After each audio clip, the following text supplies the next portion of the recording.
Jai Shri Shri Radha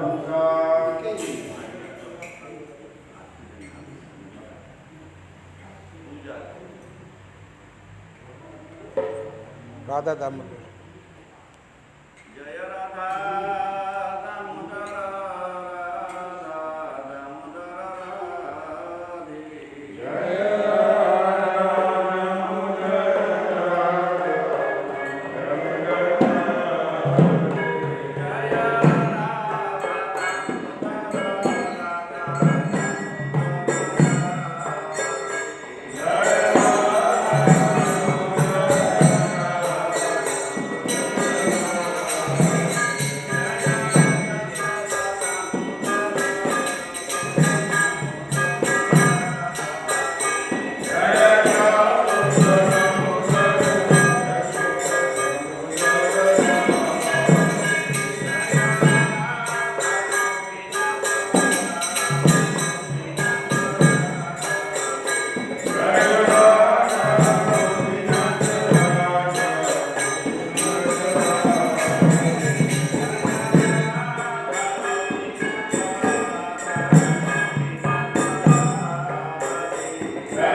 17.5. 17.5. 17, chapter 17, verse 1. Okay. Just half an hour, Maharaj. Half an hour, okay.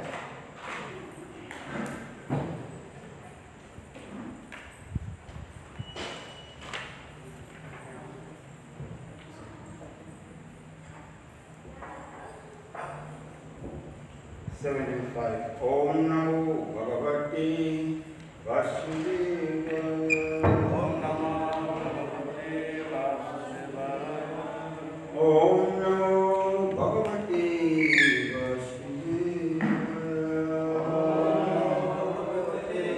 Vasudevaya. Om Namo Bhagavate Vasudevaya.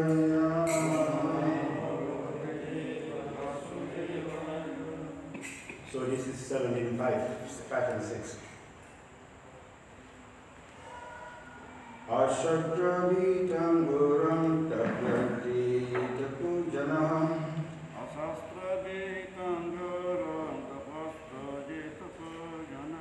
Dhambahangara Samyukta Kamaraga Barangita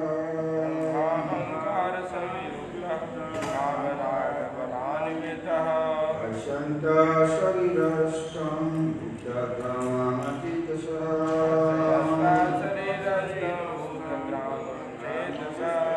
Mam Vajanta Sharirashtam Tam Vidyasuramishchayam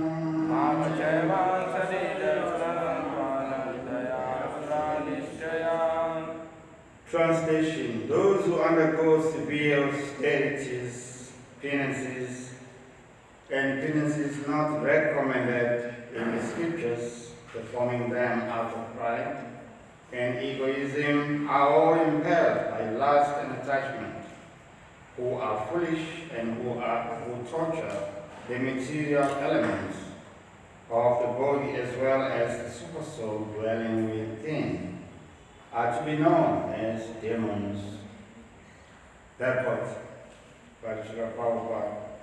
they are persons who manufacture modern austerity and penance, which are not mentioned in the scriptural injunctions. For instance, fasting for some ulterior purpose, such as to promote a pure political end, is not mentioned in the scriptural directions.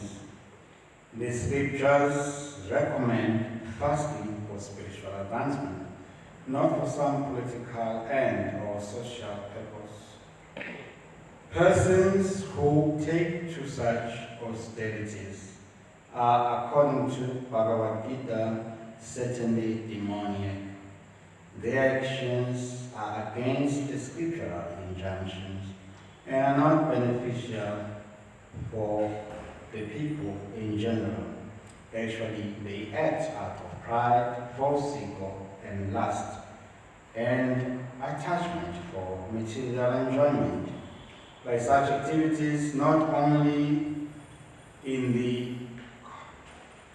the combination of material elements of which the body is constructed disturbed, but also the Supreme Personality of God Himself living within the body. Such unauthorized fasting or austerities for some political end are certainly very disturbing to others. They are not mentioned in the scriptures. A demoniac person may think that he can force his enemy or other parties to comply with his desire by this method. But sometimes one dies by such fasting. The acts are not approved by the Supreme Personality of God, and he says that those who engage in them are demons. Such demonstrations are insults to the Supreme Personality of God because they are enacted in disobedience to the Vedic scriptural injunctions. The word Akita Shaha is significant in this this connection. Persons of normal mental condition must obey these scriptural injunctions. Those who are not in such a position neglect and disobey the scriptures and manufacture their own way of austerities and penances. One should always remember the ultimate end of the demoniac people as described in the previous chapter. The Lord forces them to take birth in the wombs of demoniac persons. Consequently, they will live by demoniac principles life after life, without knowing their relationship with the Supreme Personality of Godhead. If, however, such persons are fortunate enough to be guided by a spiritual master who can direct them to the path of Vedic wisdom, they can get out of this entanglement and ultimately achieve the supreme goal. Om Jnana Timirandasya Jnana Jana Sulakaya Chakshurumidam Jena Tasmai Shri Gurave Namaha. Jai Shri Krishna Chaitanya Prabhu Nityananda Shri Advaita Gadadhar Sivasati Gaura Bhakta-vrinda. Hare Krishna, Krishna Krishna, Hare Hare, Hare Rama, Rama Rama, Hare Hare. So this is Lord Krishna speaking. Here Lord Krishna is answering the question. In this Bhagavad Gita, there are about 20 questions that Arjuna asked. The first question comes out in Bhagavad Gita chapter 2, text number 54. There he's asking about what are the symptoms of a person who is on the transcendental platform. How does he walk? How does he speak? What is his language? How does he sit? All right. That's the first question. And then another question comes in verse number 1 of the third chapter. And also verse number 36 of the third chapter, verse number 1 of verse number 4 of the 4th chapter. He's asking question. And chapter 5, verse number 1, chapter 6, verse number 6, 33, 34, 6, 37, 38, 39. And then chapter 7, he does not ask questions, verse number, chapter 8, verse 1 and 2. And then number 9, chapter 9, he didn't ask questions. Chapter 10, he asked questions, verses 17 and 18. And then chapter 12, verse number 1. Here, chapter 13, verse number 1 and 2, 14, 21, 15, 16, he didn't ask questions. And then here he's asking again. The question here in the first verse is, what about those people who worship without following the scriptural injunctions? Are they worshiping in goodness? Are they worshiping in passion or ignorance? So that is why Lord Krishna is giving this answer here.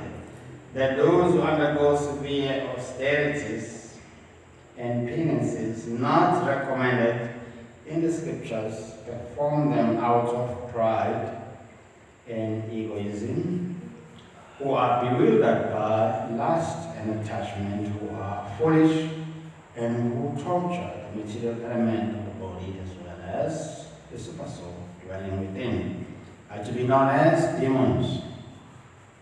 So this is a very good description of demons, because you see also some people, they don't believe in God, but they will have some worship of some demigod or powerful man. Like in India, there was a man who made a small altar, was worshiping Donald Trump. So when Donald Trump lost elections, he died to commit it.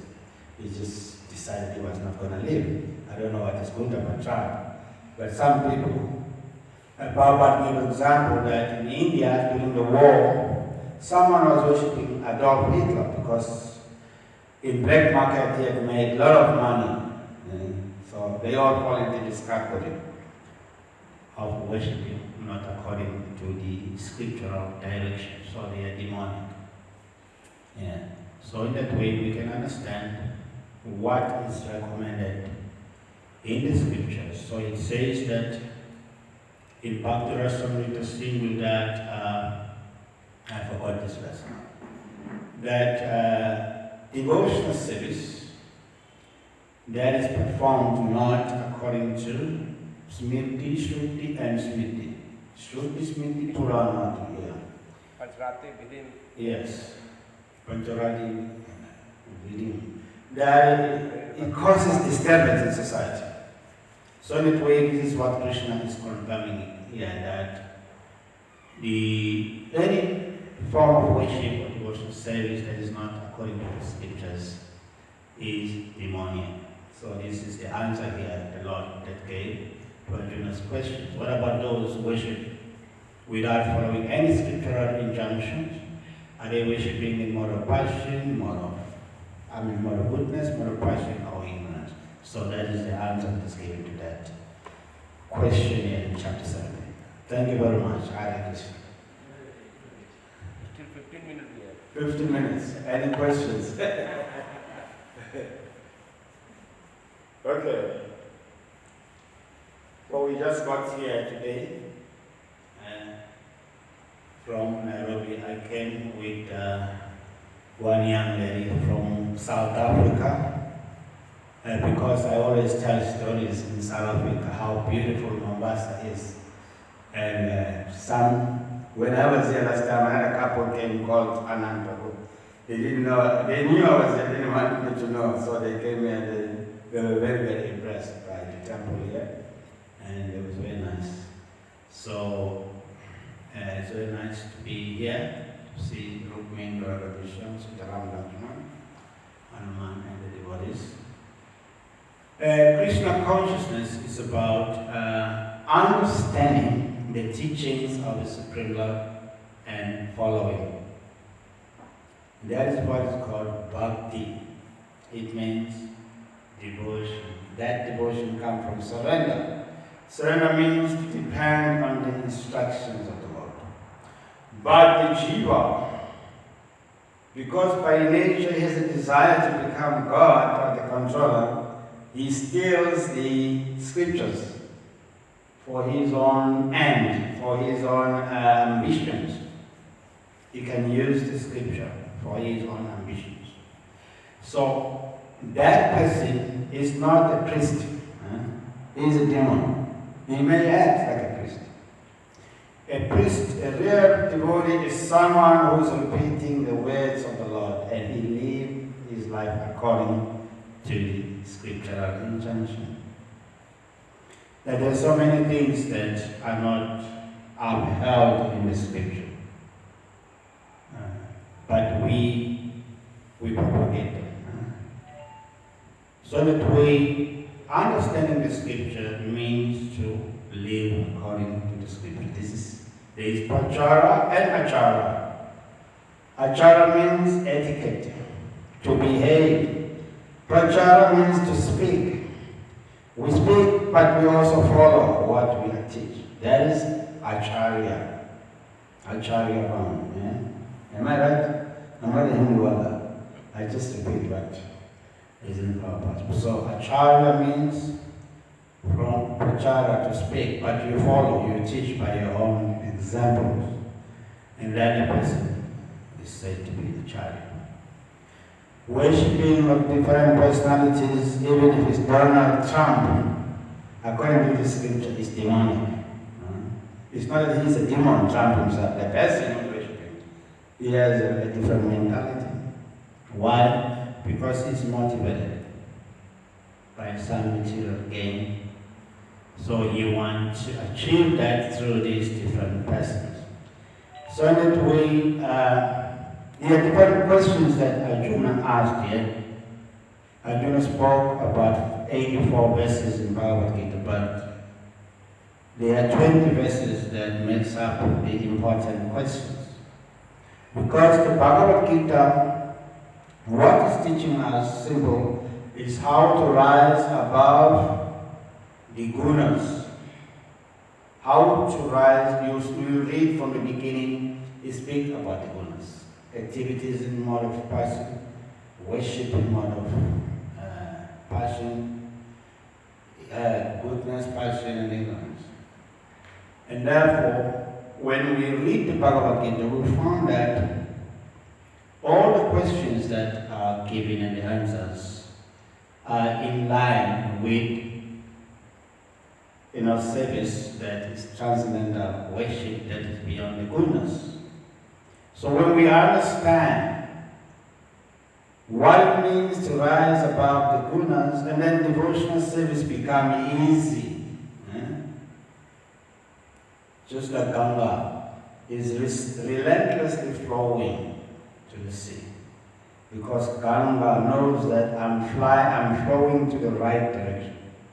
But mixed devotional service means something in it that is not meant to please Krishna, which is meant for us. And then there is mixed bhakti. Arjuna was confused in the beginning. He was making statements like, I heard from disciple succession that those who destroy Guru Dharma, they dwell in hell always. He was making these arguments.